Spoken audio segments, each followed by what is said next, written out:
the questions that we gotta ask ourselves is, when we are standing on the edge of a promise or challenge in our lives, whose report are we going to believe? Every day we're hit with reports, whether it's good or bad. Challenges, fears, oh, just play it safe, back down, oh, don't talk like that, don't do that, don't do this.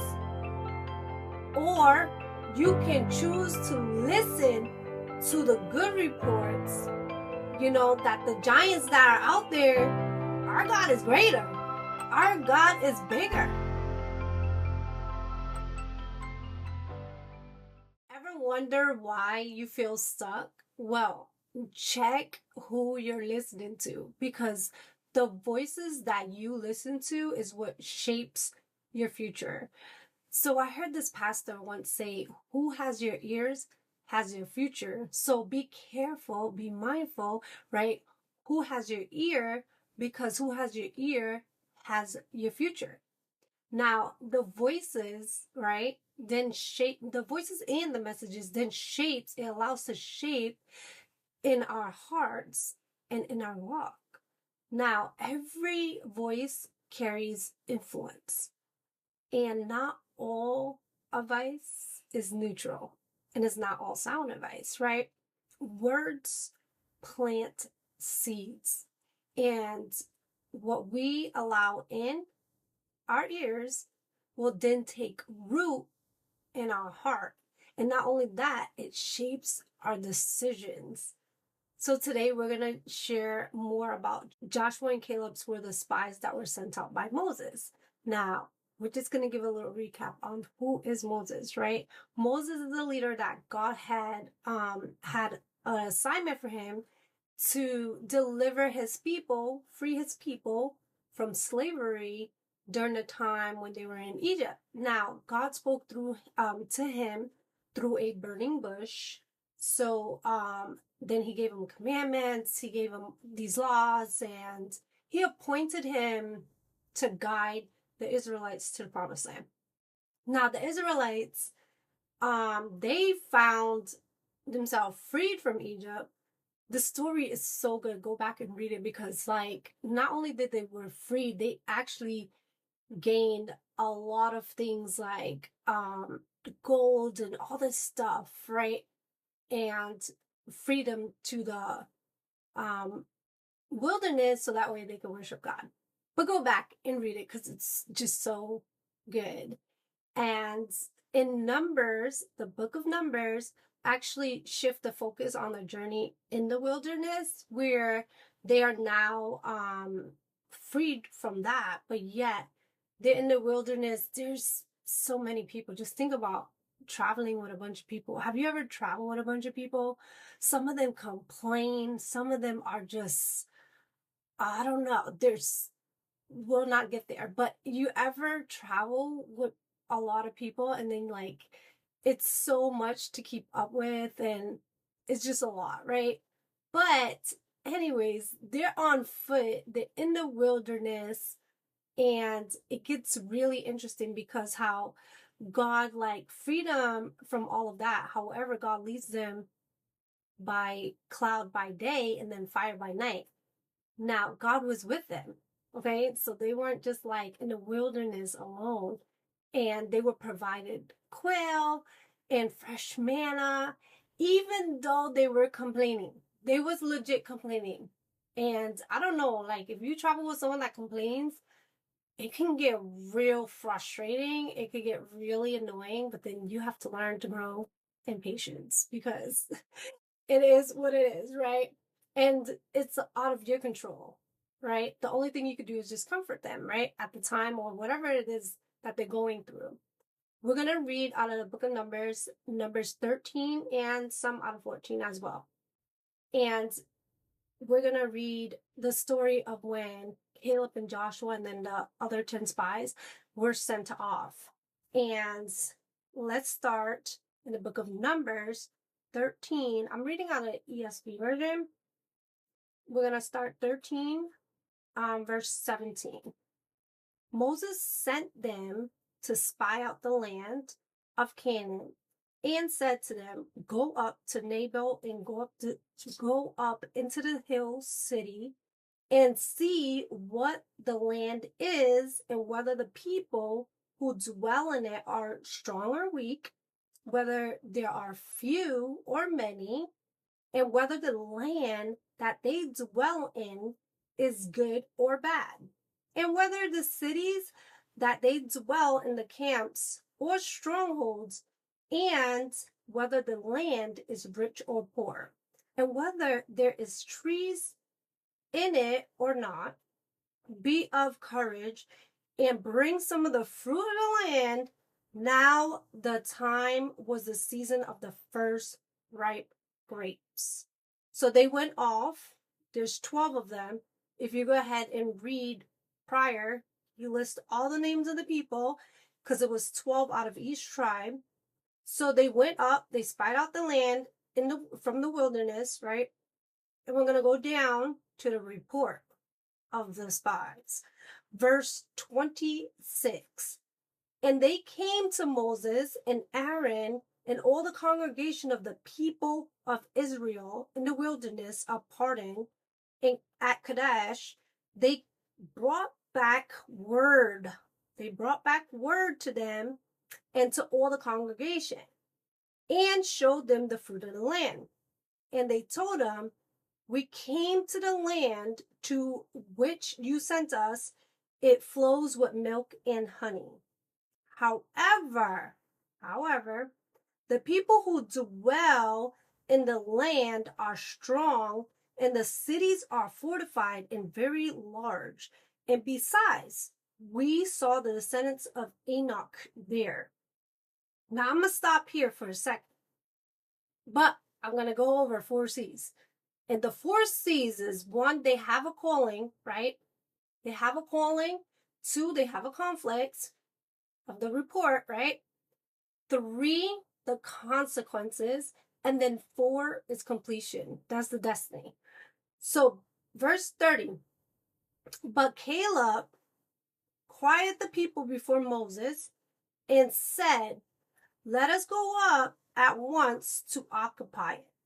For we are well able to overcome it.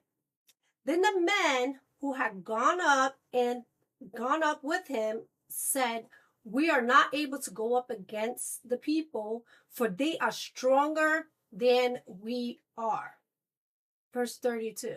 So they brought to the people of Israel a bad report. Now this is the 10 so 2 out of the 12 gave good report. The 10 was like, listen.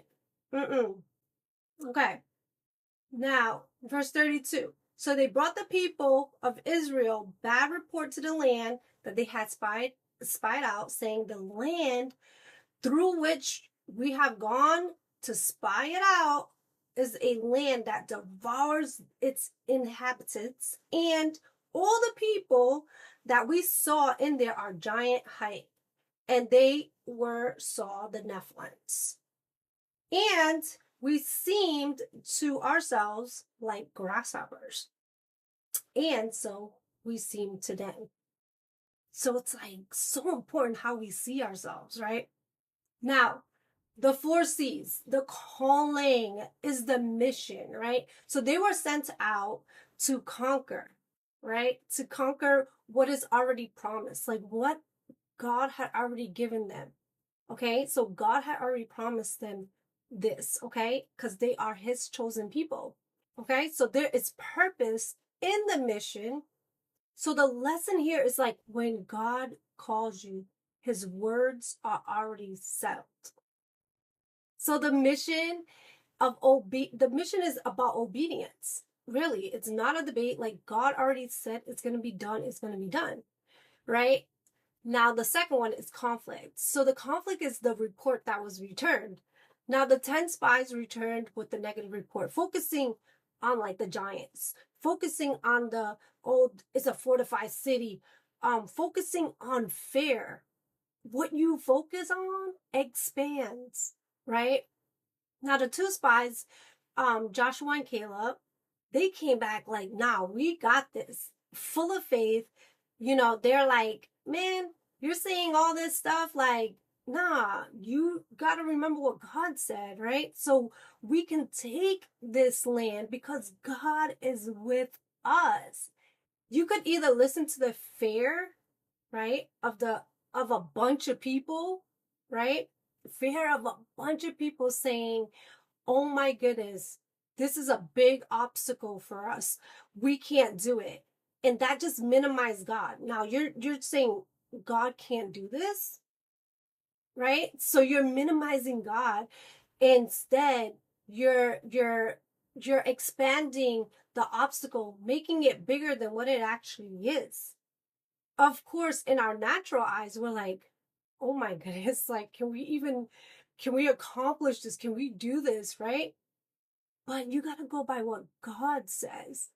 Now, the people we allow in our ear can either confirm what God's promising, or they could actually cancel out our faith. They could actually get us to doubt, right? So it's easy to turn back and say, nope, this is too hard for me. I'm good. I seen it, I witnessed it. And let me tell you, there's a lot of them versus just two of them saying a positive report. So majority wins. That's crazy, right? Now we're gonna finish reading. We're gonna go into Numbers 14. So Numbers 14, this is when the people rebel, right? Verses 1. Then all the congregation raised a loud cry, and the people wept that night. And all the people of Israel grumbled against Moses and Aaron, which is his brother. The whole congregation said to them, would that we had died in the land of Egypt, or would that we had died in this wilderness. Why do we always blame God, right? Why is the Lord bringing us into this land to fall by the sword? Our wives and our little ones will become prey. Would it not be better for us to go back to Egypt? Go back, turn back. It's so easy to turn back, right? So, verse 4, they said to one another, let us choose a leader and go back to Egypt. Verse 5, then Moses and Aaron fell on their faces before all of the assembly of the congregation of the people of Israel. And Joshua, the son of Nun, and Caleb, the son of Jephunneh, you pronounce that, who were among those who had spied out the land, tore their clothes, and said to all the congregation of the people of Israel, the land which we passed through to spy it out is exceedingly good land, for the Lord delights in us. He will bring us into the land and give it to us, a land that flows with milk and honey. Only do not rebel against God, and do not fear the people of the land, for they are bread for us. Their protection is removed from them, and the Lord is with us. Do not fear them. And then the congregation said, stone them. Literally says to stone them with stones. But the glory of the Lord appeared at the tent of the meeting to the people of Israel. And the Lord said to Moses, how long will these people despise me? And how long will they not believe in me? in spite of all the signs that I have done among them. Remember, he split the Red Sea. He's feeding them fresh meat. Like all of these, right? Verse 12, I will strike them with the pestilence and disinherit them, and I will make of you a nation greater and mightier than they. However, Moses intercedes for the people, and we're going to talk about this because this is crazy. The completion of the destiny, I didn't get there, right? 4 is the completion, the destiny. Because only Joshua and Caleb ends up into the promised land, right? Because they believe God's promise, period. They believed. And through their faith-filled report, it shows that they were listening to the right voice. They was listening to God's voice, right? So God's word will lead you to completion of your destiny. And the lesson is that completion, so your completion depends on your agreement. So if your ear stays in tune with God, and your feet will walk into his promises. Okay? So I'm going to say that again. Your completion depends on your agreement. If your ear stays in tune with God, your feet will walk into his promises. So they got the sweet victory and the inheritance. Now, the choices that we make today will determine our destiny. So every single bad or every single good, every single bad report that's as powerful will derail you from your destiny, right? That derailed the whole entire nation because a whole generation didn't get to go into the promised land. And that cost them everything. That literally cost them everything. Okay? So it's crazy because they actually wanted to stone the man of God that came with a good report. Like, that's crazy to me. Like, you give someone a good report and they come back and they want to kill you? Like, we got this upside down. We got this all the way upside down. And it's interesting because that mission actually cost them. The mission took 40 days, right? For all, the 12 spies to go out. And what it actually cost the people was 40 years in the wilderness. So it's important that we fear God and not man. And the fact that they try to stone Joshua and Caleb, but the Lord, the glory of the Lord shows up, like, they trying to stone these guys for their own unbelief, for trusting in God. So let's talk about this, right? Like, how profound is that? That you are the bad guy because the fact that you trust God, it's so backwards, right? The questions that we gotta ask ourselves is when we are standing on the edge of a promise or challenge in our lives, whose report are we going to believe? Okay? Because every day we're hit with reports, whether it's good or bad. Challenges, fears, oh, just play it safe, back down, oh, don't talk like that, don't do that, don't do this. Or you can choose to listen to the good reports, you know, that the giants that are out there, our God is greater. Our God is bigger. I want to share a story how God protects his servants because God's glory showed up in the timing for Joshua and Caleb, right? Because think of all those angry people. How many angry people? And they wanted to go back to Egypt, which is crazy. Um, is like, let's go play it safe, right?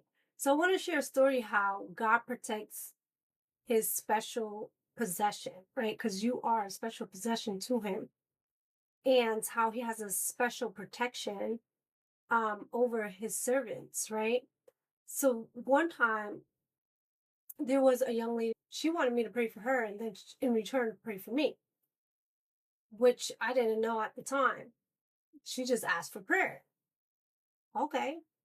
So as I pray for her and we're coming to a landing, she says in return, "Hey, do you mind if I pray for you?" I'm like, "Sure, why would I say no to prayer?" Um, at the time I was new in my faith, in my walk, and I felt there was like there was something off, right? Of course, this Holy Spirit sending warnings because that's what he does. And for some reason, the way she started it was like hot. It was super negative. Let's just say that.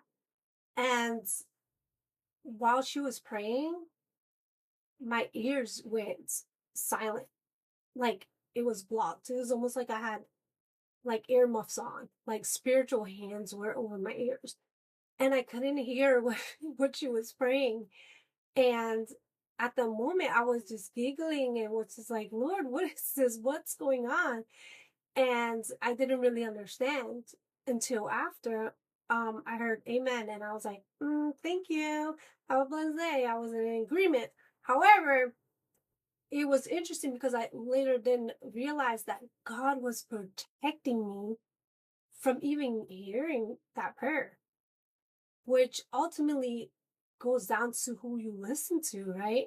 Like it's it's really interesting how we have to be mindful of what are we consuming, because you are what you eat, right? Who are we listening to? What are we listening to? Even with music, because a pastor once said, like, when you're listening to certain music, you could actually get what's attached that's on them be attached on you. So it's deep, y'all, and I just was just like mind blown of that. But we just know that the Lord will show up, and you just continue to be faithful. And even when whether whatever reports that you get, and when you have had like, sometimes there will be moments when you have to stand up for what God says that is true than what others think about it. And just believe what God says versus, because sometimes we don't see it, but faith is not by seeing, right? So believe what God says, not even when you even see it, and just know that his promises is his promises. So I pray this blesses you. I pray that you know that the Lord had left the 99 just for you. So God bless.